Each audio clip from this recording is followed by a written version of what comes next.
Selamat pagi, senang sekali saya Rosmi Rahma kembali menjumpai Anda dalam program Redaksi 33. Kami akan menyajikan informasi penting untuk Anda dan berikut di antaranya. Kita awali Redaksi 33 kali ini. Meski masa pandemi COVID-19, pemerintahan Desa Lojanan Ulu, Kabupaten Kutai Kartanegara tetap konsisten melaksanakan proyek pembangunan yang anggarannya bersumber dari dana desa. Di antaranya bedah rumah, semenisasi jalan, dan pembuatan drainase.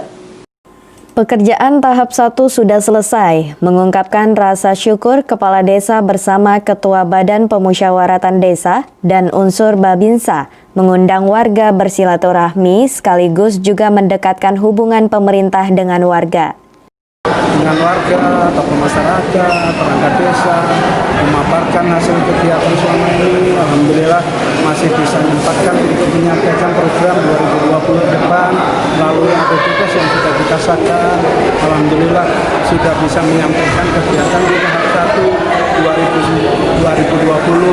Tadi kita semua tayangkan di sini supaya masyarakat tahu bahwa Desa Lojanan Ulu itu dengan dana tahap 1 2020 itu sudah tersalurkan, sudah digunakan dengan sebagaimana mestinya.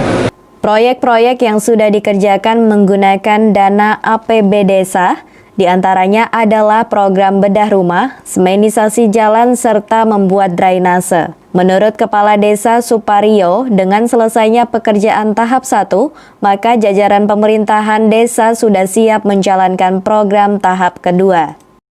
Bahwa di tahun 2020 tahap 1 yang sudah mendekati pencairan tahap 2, kegiatannya sudah kita selesaikan, tinggal menunggu berkas pendukung pencairan untuk tahap 2. Sementara Ketua BPD Lojanan Ulu, Biadi Bintoro, mengapresiasi kerja yang dilakukan pemerintahan desa di bawah kepemimpinan Suparyo. Menurutnya, Kepala Desa mampu menggerakkan semua potensi desa, termasuk warga, agar aktif dalam pembangunan.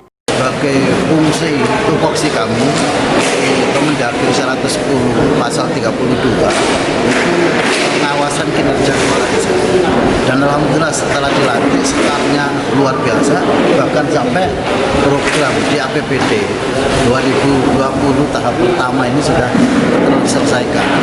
Ada tahapan BLT yang perintah dari Kementerian Pedesaan itu sudah, dan tadi sudah disaksikan oleh semua masyarakat yang ada. Tim Kaltim TV melaporkan.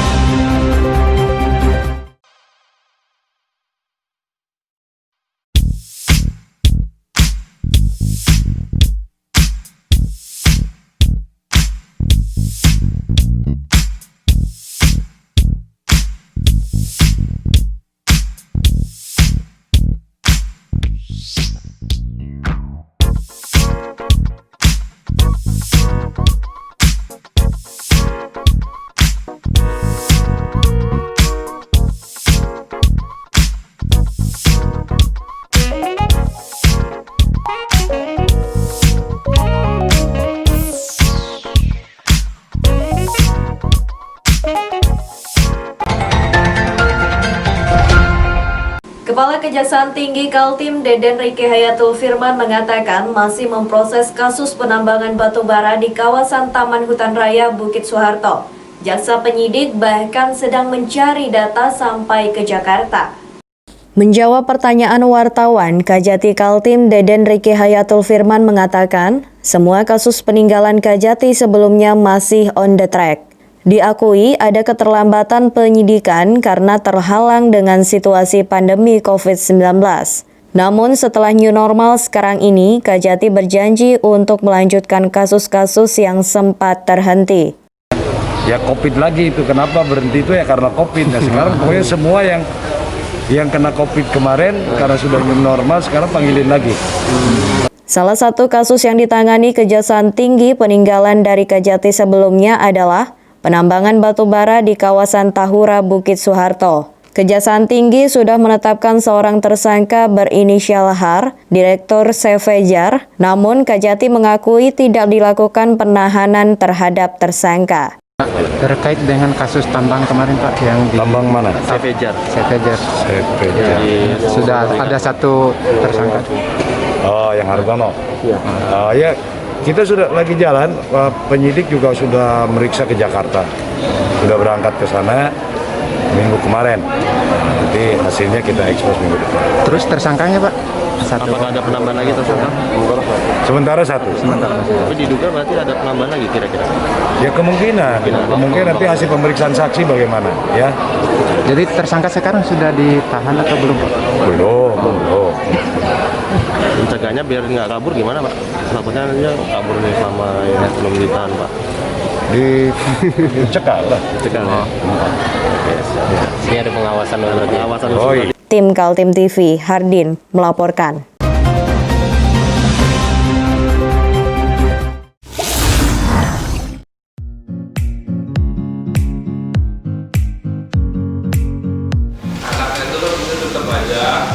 Cara mudah beriklan digital di Kaltim TV.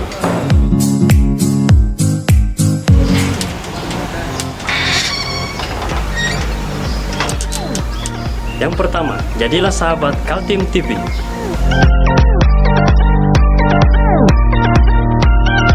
Dengan Rp1.000.000, para sahabat mendapat 20 kali tayang di slot berita kamu.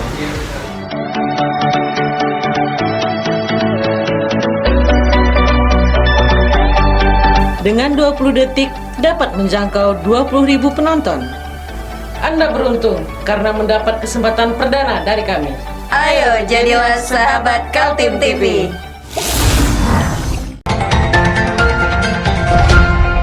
Kop Kejaksaan Tinggi Kalimantan Timur membagi 1.000 paket sembako kepada warga sekitar lingkungan perkantoran di Jalan Bung Tomo Samarinda Seberang. Kegiatan itu sebagai rangkaian menyambut Hari Bakti Adiaksa ke-60 yang jatuh pada 22 Juli. Menjawab pertanyaan wartawan, Kajati Kaltim Deden Riki Hayatul Firman mengatakan, semua kasus peninggalan Kajati sebelumnya masih on the track. Diakui ada keterlambatan penyidikan karena terhalang dengan situasi pandemi COVID-19. Namun setelah new normal sekarang ini, Kajati berjanji untuk melanjutkan kasus-kasus yang sempat terhenti. Ya COVID lagi itu, kenapa berhenti itu ya karena COVID. Nah sekarang pokoknya semua yang kena COVID kemarin karena sudah new normal sekarang panggilin lagi. Salah satu kasus yang ditangani Kejaksaan Tinggi peninggalan dari Kajati sebelumnya adalah penambangan batu bara di kawasan Tahura Bukit Soeharto. Kejaksaan Tinggi sudah menetapkan seorang tersangka berinisial Har, Direktur Sepejar, namun Kajati mengakui tidak dilakukan penahanan terhadap tersangka. Terkait dengan kasus tambang kemarin Pak yang di Tambang mana? Sepejar. Sepejar. Sudah ada satu tersangka. Oh, yang Hartono. Ya, kita sudah lagi jalan. Penyidik juga sudah meriksa ke Jakarta. Sudah berangkat ke sana minggu kemarin. Nanti hasilnya kita ekspos minggu depan. Terus tersangkanya Pak? Satu. Apakah ada penambahan lagi tersangka?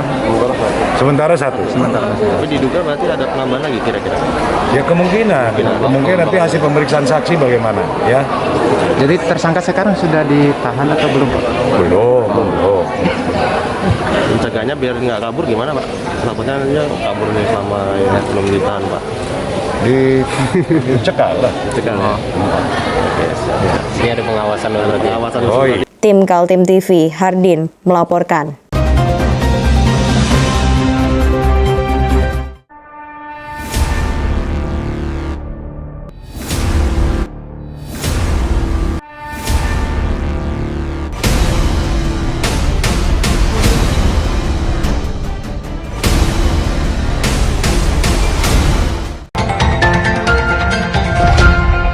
Kita beralih ke informasi selanjutnya. Wakil Gubernur Kaltim Hadi Mulyadi positif tertular virus corona. Dia baru mengetahui terjangkit setelah dilakukan tes swab dengan hasil terkonfirmasi positif. Kini Wagub menjalani penyembuhan dengan isolasi mandiri di rumah. Kabar Wakil Gubernur Kaltim Hadi Mulyadi tertular virus corona dibenarkan oleh Kepala Biro Humas Setdaprop Kaltim Syafra Nudin Menurut Kepala Biro Humas Wakil Gubernur diketahui tertular virus corona setelah dilakukan swab. Dari swab itu hasilnya dia terkonfirmasi positif, sehingga langsung mendapat penanganan dari tim medis. Assalamualaikum warahmatullahi wabarakatuh. Pertama-tama kami sampaikan yang benar informasi bahwasanya Bapak Wakil Gubernur Kaltim, Bapak Hadi Mulyadi, diketahui terpapar virus corona.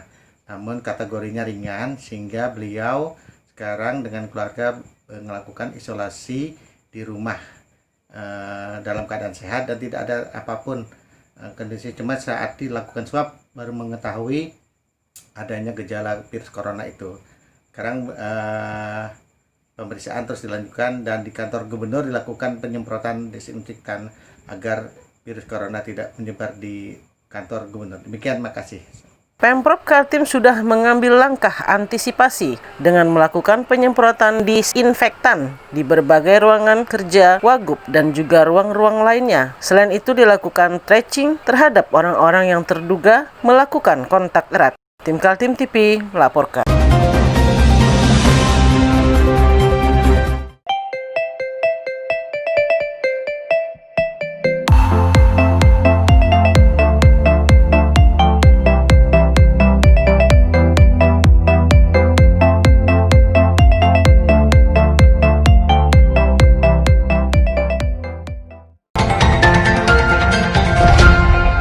Belasan mahasiswa mendatangi kantor perusahaan daerah air minum atau PDAM Tirta Manggar di Jalan Ruhui Rahayu, Balikpapan Selatan. Para mahasiswa ini menuntut PDAM untuk segera melakukan transparansi tagihan PDAM yang membengkak. Belasan mahasiswa dari Himpunan Mahasiswa Islam Cabang Balikpapan melakukan aksi demonstrasi di kantor PDAM pada Rabu siang di Jalan Ruhui Rahayu, Balikpapan Selatan. Orasi dilakukan oleh mahasiswa di depan kantor PDAM Tirta Manggar, Balikpapan untuk melampiaskan kekecewaan dengan membakar baju sebagai bentuk kekecewaan atas kinerja PDAM Tirta Manggar, Balikpapan. Kedatangan para mahasiswa ini mengajukan 3 tuntutan untuk dipenuhi PDAM. 3 tuntutan yang diajukan ke PDAM diantaranya, PDAM diminta untuk segera melakukan transparansi tagihan PDAM yang membengkak di masyarakat hingga 100%. Kemudian menggratiskan pengadaan pipa induk PDAM yang selama ini dibebankan ke masyarakat dan juga mendesak PDAM untuk melibatkan masyarakat dalam pembahasan kenaikan tarif PDAM. Jadi sesuai terangkan hasilnya tadi ada beberapa tuntutan, ada beberapa hal yang kemudian kami ajukan ke PDAM. Hari ini kan terkait dengan misal kayak hak masyarakat. Nggak merasa puas nggak Mas? Ya? Merasa puas? Terlalu banyak hal diplomatis yang kemudian dihadirkan. Bahasa-bahasa framing. Hanya beberapa hal yang kemudian didatangkan. Tetapi kemudian yang lain seperti terlihat tersembunyi. Ya. Kan seperti itu. Lanjut lagi nggak ke wali kota? Lanjutannya apa? Lanjutannya jelas karena mereka memperlihatkan bahwa hari ini yang kemudian mengakomodir itu adalah pemerintah wali kota. Kami akan hadir ke sana. Kami akan hadir ke wali kota karena mereka melempar itu ke pemerintah kota. Walaupun mereka bilang mereka sudah mengajukan. Karena yang jelas kami tadi sasar tentang pengajuan. Akan ada aksi lanjutan berarti. Kami akan datang ke pemerintah kota. Kalau misalnya di sini tuntutan tidak tersampaikan, tidak selesai semua permasalahannya, hari ini kami akan datang kembali dengan masa yang lebih besar. Hari ini kami berjalan karena protokol kesehatan. 3 poin tuntutan pun langsung ditandatangani Direktur Utama PDAM Tirta Manggar untuk segera dilakukan pembahasan bersama pemerintah Kota Balikpapan. Meski demikian, pihak PDAM tidak bisa memberikan kepastian waktu untuk melakukan tindak lanjut dari tuntutan mahasiswa.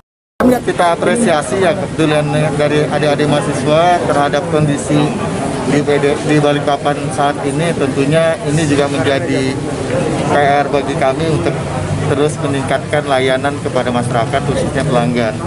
Jadi itu yang kesan kami. Sekali lagi terima kasih. Adik-adik mahasiswa punya atensi yang lebih besar sehingga kami juga terpacu untuk lebih bersemangat meningkatkan pelayanan kepada masyarakat. Pak, terkait pembayaran kelebihan dari masyarakat seperti apa Pak sejauh ini? Pembayaran kelebihan seperti masyarakat memang selama ini ada dua kebijakan yang kita tempuh. Kalau itu kelebihan pembayaran karena memang kesalahan pembacaan, kita bisa pengembalian atau kompensasi dengan tagihan bulan selanjutnya. Aksi mahasiswa di kantor PDAM mendapatkan pengawalan aparat kepolisian, Polresta Balikpapan dan Polsek Balikpapan Selatan, dan juga Satpol PP Kota Balikpapan. Aksi demo yang digelar berjalan aman dan lancar. Dari Balikpapan, Muhammad Idris, tim Kaltim TV.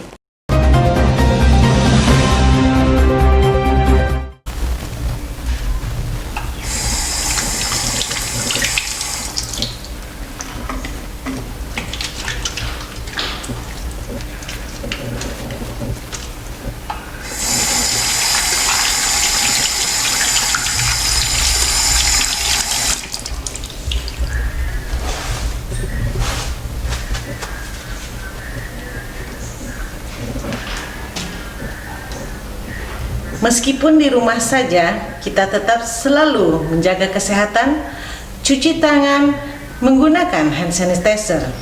Ingat, mulailah dari diri sendiri. Penjualan hewan kurban tahun ini dinilai sepi oleh pedagang. Animo masyarakat masih tinggi, hanya daya beli yang kurang.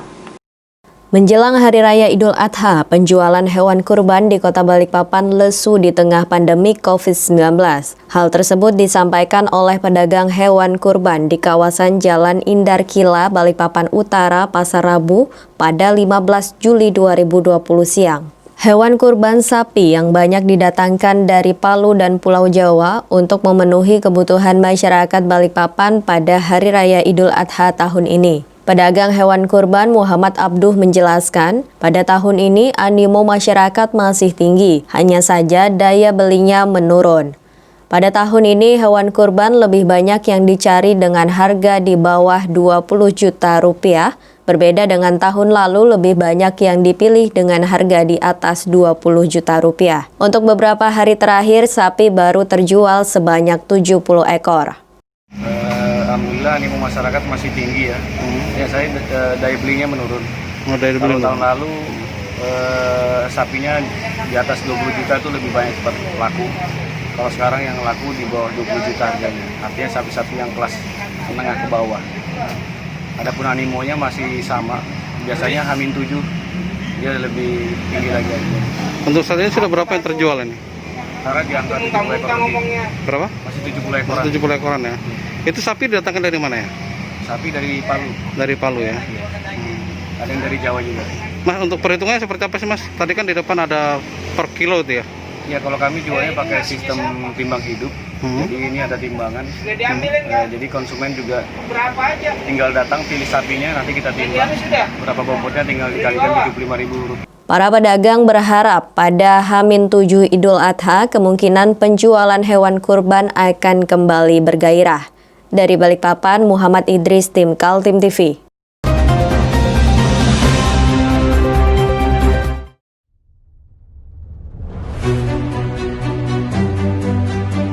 Hari ini kita ada kegiatan untuk membungkus sembako untuk dibagikan ke masyarakat yang membutuhkan karena COVID-19 ini. Semoga kita sukses semua. Amin. Harus kerjasama yang bagus. Pancasila! Amin. Pancasila! Amin. Pancasila! Amin. Merdeka! Merdeka!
Komisi Pemilihan Umum Kota Balikpapan menyiapkan alat pelindung diri kepada petugas PPDP dalam melakukan pemutakhiran data pemilih.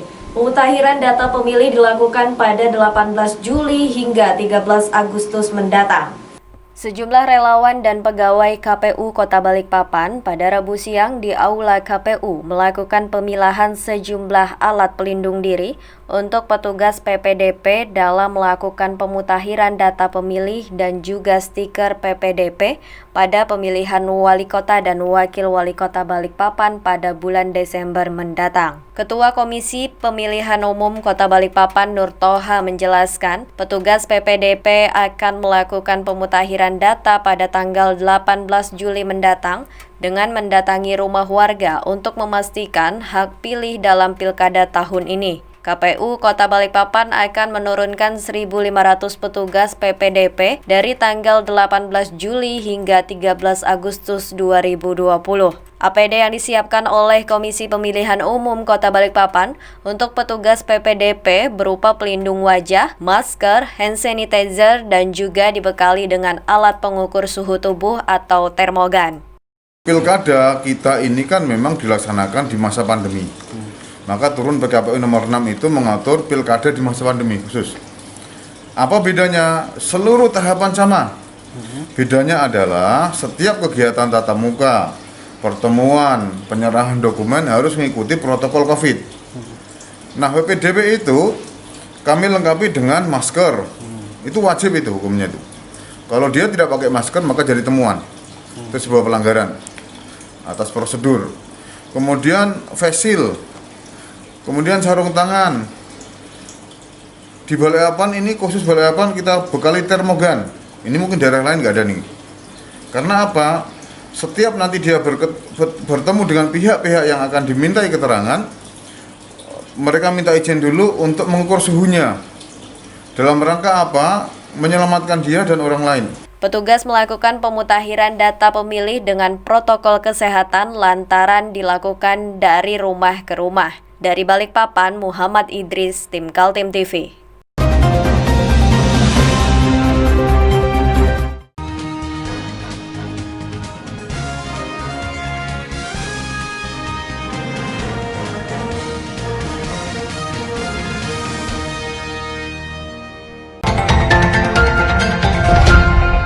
Demikian redaksi 33 kali ini. Informasi lainnya dapat Anda simak melalui situs website kami www.kaltim.tv, channel YouTube dan fanpage Facebook Kaltim TV. Saya Rosmi Rahma bersama kerabat kerja yang bertugas pamit undur diri. Sampai jumpa.